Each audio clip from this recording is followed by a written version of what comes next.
Brevísimo, un programa radial dedicado al relato corto, letras, autores y viajes que nos hacen soñar en pocas palabras.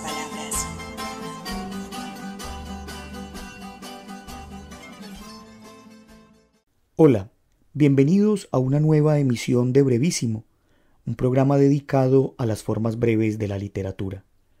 Yo soy Mauricio Montoya y le doy la bienvenida a Edwin Solórzano y al invitado especial desde Cuba, el maestro Eric Mota. Hoy continuamos explorando Centroamérica y el Caribe, trasladándonos hasta Costa Rica y Cuba. La literatura costarricense reconoce a Rafael Ángel Trollo como el primer escritor que a inicios del siglo XX, específicamente en el año de 1900, exploró los caminos de la literatura breve con un texto titulado Terracotas, cuentos breves, en el que pueden encontrarse cuentos como Malicia, un texto cargado de amor y erotismo, o Sangre de Rosas, un relato en el que el autor juega maravillosamente con la elipsis, ese elemento literario tan importante que muchos escritores de microrrelato utilizan y que consiste en omitir elementos narrativos que no son indispensables para la comprensión del texto. En otras palabras, una economía en el lenguaje.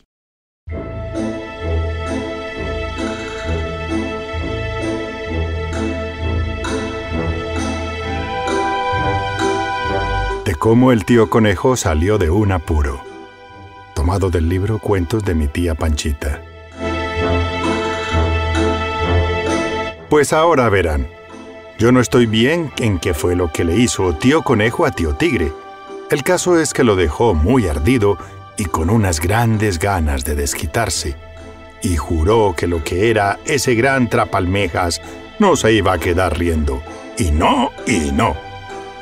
El pobre tío Conejo, como vio la cosa tan mal parada, se estorrentó por lo pronto de ese lugar, mientras al otro se le iba bajando la cólera. Tío Tigre llamó a varios amigos y les dijo que cuáles querían ganarse un camaroncito ayudándole a buscar a tío Conejo. Tía Zorra, que era muy campanera y muy amiga de quedar bien con los que veía que podía sacarles tajada, y que además le tenía tirria a tío Conejo por las que le había hecho, dijo que adiós, que qué era ese cuento de camarón, que ella le ayudaría con mucho gusto sin ningún interés, y que por aquí y que por allá. Tío Tigre no quería y le dijo: No, tía Zorra, ¿cómo va a ser que a cuenta de ángeles somos vaya usted a maltratarse? A mí me da pena. Entonces tía Zorra le contestó que no se llamaba tía Zorra, sino daba con tío Conejo. Y no fue cuento, sino que desde ese día no paró en su casa, sino que dijo a correr por todo. Y usted fisgonea por aquí y usted escucha por allá. Y lo que le gustaba era pasar por la casa de tío Tigre con la lengua de fuera, haciendo que ya no echaba. Por fin dio el tuerce que un día pilló a tío Conejo metiéndose en una cueva, y tío Conejo no la vio.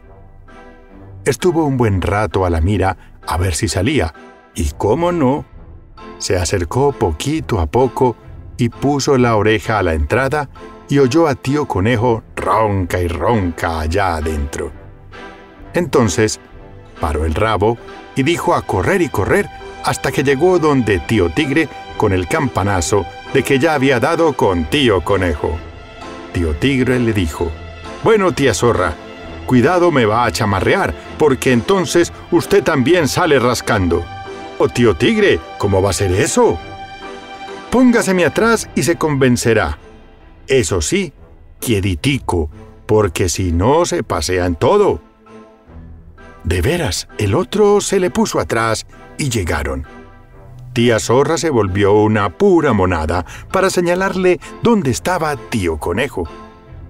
La entrada era muy angosta, y tío Tigre lo que hizo fue meter la mano, que era lo que le cabía, y echó tranca. Pero quiso Dios que agarró a tío Conejo por la pancilla. Tío Conejo, que estaba bien privado, se recordó con sobresalto. ¿Y cuál no sería el susto que se llevó al verse agarrado por la mano de Tío Tigre? Porque por un rayito de luz que entraba, pudo mirar bien y no le quedó la menor duda de eso. Pero no quiso dar su brazo a torcer, y hablando lo más hueco que pudo, metió esta gran rajonada. ¿Quién me toca la muñeca? La voz entre la cueva sonaba muy feo, y parecía salir de una boca muy grande. Tío Tigre, que no lo había soltado, se frunció toditico. ¡Ni por la perica! ¿Quién sería el que hablaba así y tenía una muñeca tan galana? ¿De qué tamaño sería entonces la mano? ¿Y el brazo? ¿Y la persona que hablaba? Porque él se la comparó y creyó que la panza era la muñeca. Y se le puso que era un gigante, y que tía Zorra le estaba haciendo cachete a este gigante para salir de él. Entonces pensó que quién lo mandaba a hacerle caso a esa gran lambuza sin vergüenza, y sin aguardar más razones, dijo: por aquí es camino, y tía Zorra quedó cual sus patas.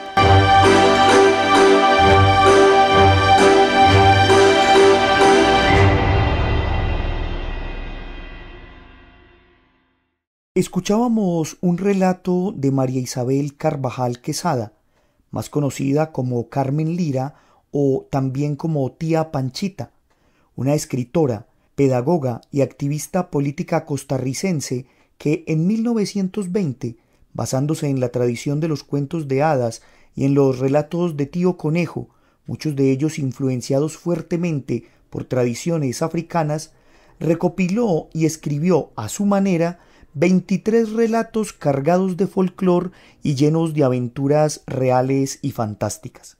Estos relatos siguen siendo considerados hasta hoy como clásicos de la literatura infantil de este país centroamericano. Otro referente importante en cuanto al tema de la brevedad en Costa Rica es Rubén Cotto, un escritor y político que cultivó el arte de la brevedad y cuyos textos pueden encontrarse en revistas literarias costarricenses de la primera mitad del siglo XX, como la famosa revista Atenea, la cual en 1920 dedicó un número especial a varios de sus relatos que para muchos tienen más características de sonetos que de minificciones, pero que tienen en su esencia la marca de la brevedad. Uno de esos textos es el siguiente: La mariposa, de Rubén Cotto.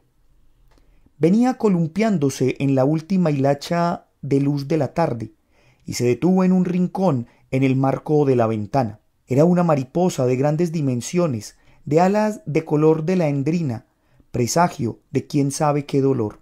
La busqué al día siguiente al amanecer, y allí estaba, tranquila, en el sitio de la víspera, inmóvil, fija, sombría. Era una nota sorda en el brillante concierto precursor del día. En eso sonrió el sol, y su sonrisa, al bañar las negras alas de la mariposa, despertó en ellas, en un punto no más, vagos cambiantes de zafiro. Oscura mariposa es mi existencia, nota sorda en el concierto de la vida, y si alguna vez, por breves instantes, se tiñó de ensueño, fue sin duda en un amanecer lejano, al sentir sobre las alas la sonrisa acariciante de tu ternura. Pero tal vez el texto breve más conocido y aclamado en la tradición del microrrelato de Costa Rica sea el del escritor Carlos Salazar Herrera, titulado La ventana y publicado a finales de los años 40. Juzguen ustedes.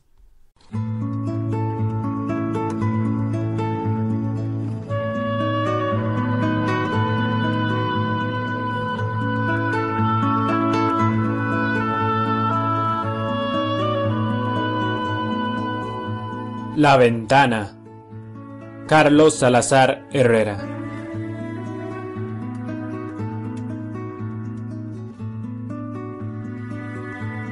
Él dijo en una carta que aquella noche regresaría, y aquella noche ella estaba esperándolo. Sentada en una banca de la salita, de rato en rato, desde la ventana, hacía subir una mirada por la cuesta hasta la Osa Mayor. Las casas enfrente blanqueadas con cal de luna, estaban arrugadas de puro viejas. A veces las luciérnagas trazaban líneas con tinta luminosa. El viento venía sobre los potreros cortando aromas de Santa Lucías y entraba fragante por la ventana, igual que el gato de la casa. Del filtro de piedra caían las gotas en una tinaja acústica. Caía una gota y salía una nota. Caía una gota y salía una nota. Sobre los tinamastes del fogón, el agua del caldero cantaba como nunca. Un San Antonio guatemalteco se había puesto negro de tanto tragar humo de culitos de candela. La llama sobre el pabilo daba saltos sin caerse. Era un duendecillo de fuego. Pero al fin, un gatazo de viento se metió por la ventana y lo botó. La mujer se fue para la cocina, le robó al fogón un duende y, protegiéndolo con una mano, volvió a la sala. En aquel momento entró él. El nuevo duendecillo proyectó en la pared un abrazo inmenso. «¿Qué querés?», dijo ella cuando pudo hablar. «Dame un vaso de agua de la tinaja». Hacía 7 años que tenía ganas de beber un vaso de agua fresca y pura de aquella resonante tinaja, porque allá, donde él había estado tanto tiempo, el agua era tibia y salobre. Después se puso a acariciar con sus miradas la salita de su casa, su hogar. Entonces notó que su mujer le había hecho quitar los barrotes de hierro a la ventana, y con una mirada, destilando gratitud, le dio las gracias.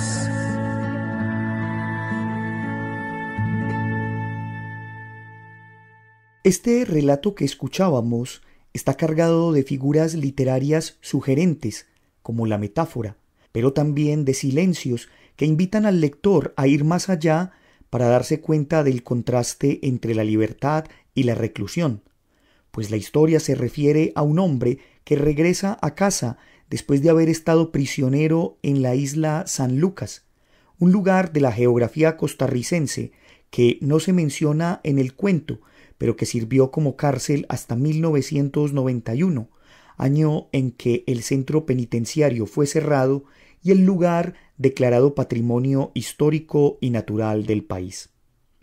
Hay que decir que en la segunda mitad del siglo XX y hasta hoy, la tradición del microrrelato en Costa Rica se ha fortalecido con la creciente publicación de obras de minificción y también con la convocatoria que en 2011 hiciera la editorial de Costa Rica para el Premio Joven Creación, que desde los años 70 incentiva a escritores jóvenes en diferentes géneros, pero que para 2011 quiso apuntarle al microrrelato.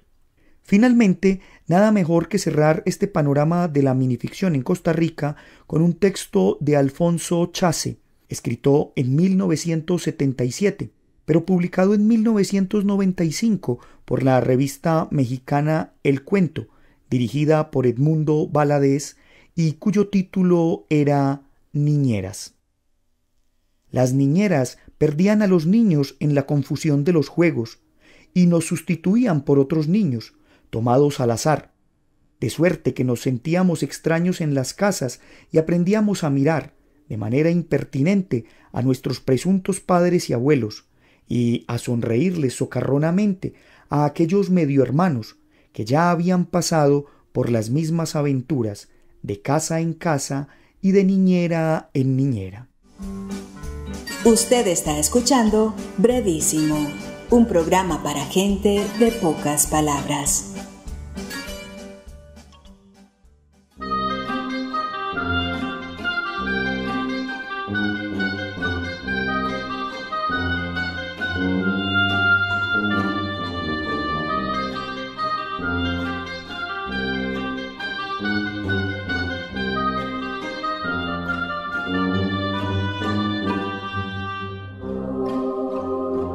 Santos y buenos días, dijo la muerte, pero ninguno de los presentes la pudo reconocer.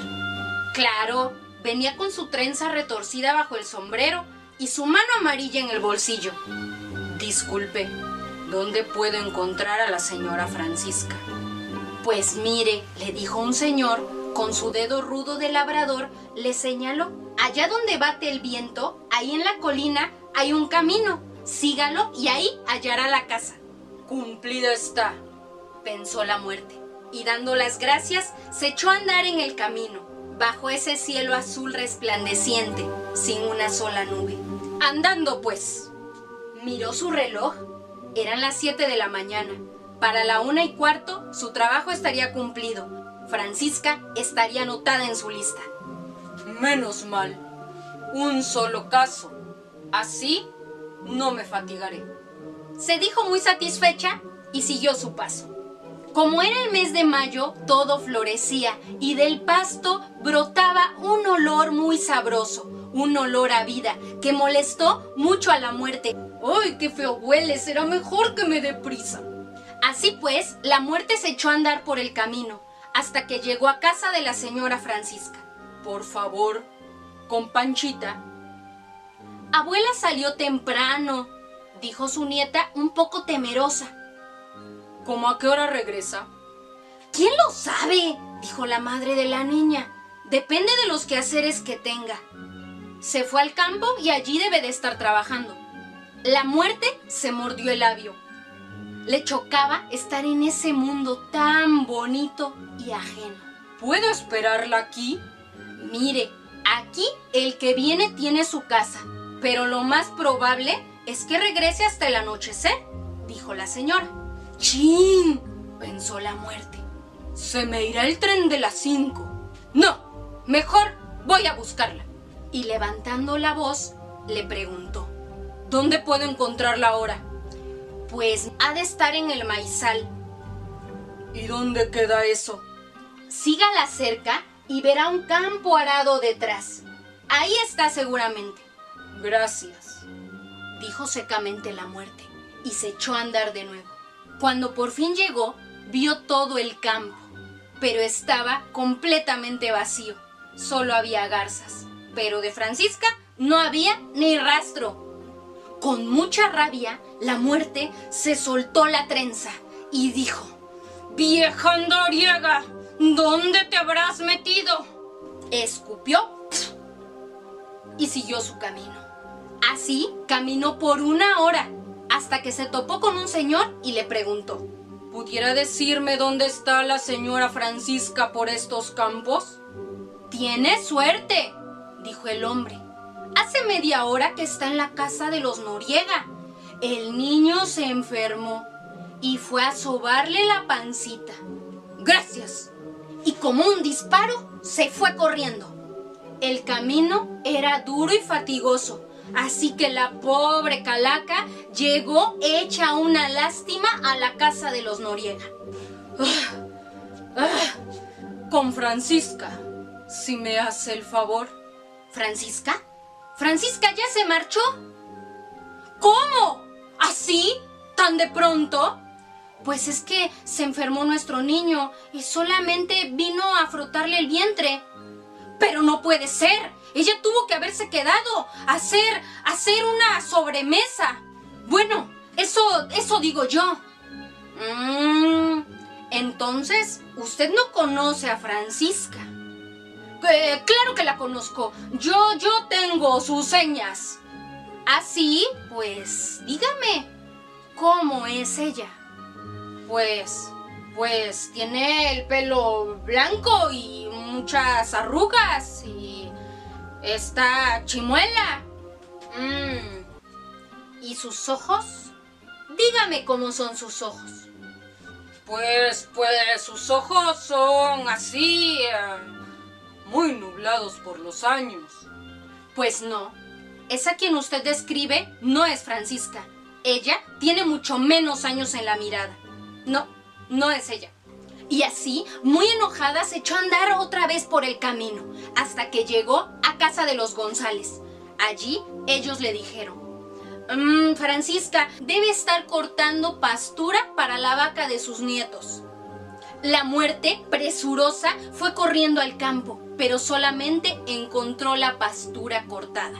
Y de Francisca ni sus luces, no estaba. No había ni siquiera huella de ella.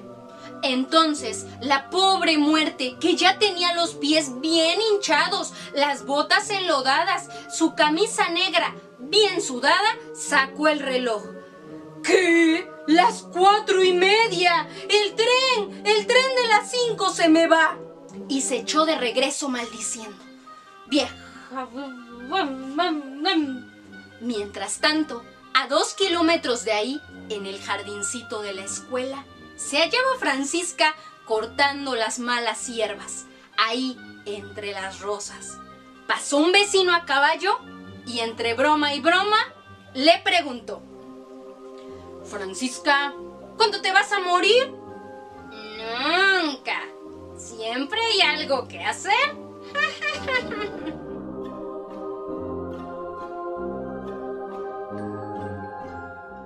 Escuchábamos de Onelio Jorge Cardoso, uno de los principales cuentistas cubanos del siglo XX, el cuento Francisca y la muerte, uno de los referentes de su narrativa, la cual lo llevó a ser considerado como uno de los grandes escritores de cuento del Caribe.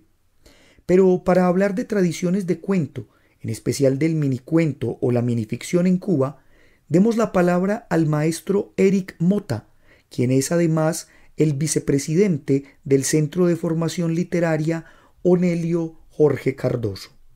Para hablar de la minificción en Cuba, no puedo dejar de pasar por alto escritores como Virgilio Piñera y Eliseo Diego, que le dieron minicuentos, minificciones de alta calidad.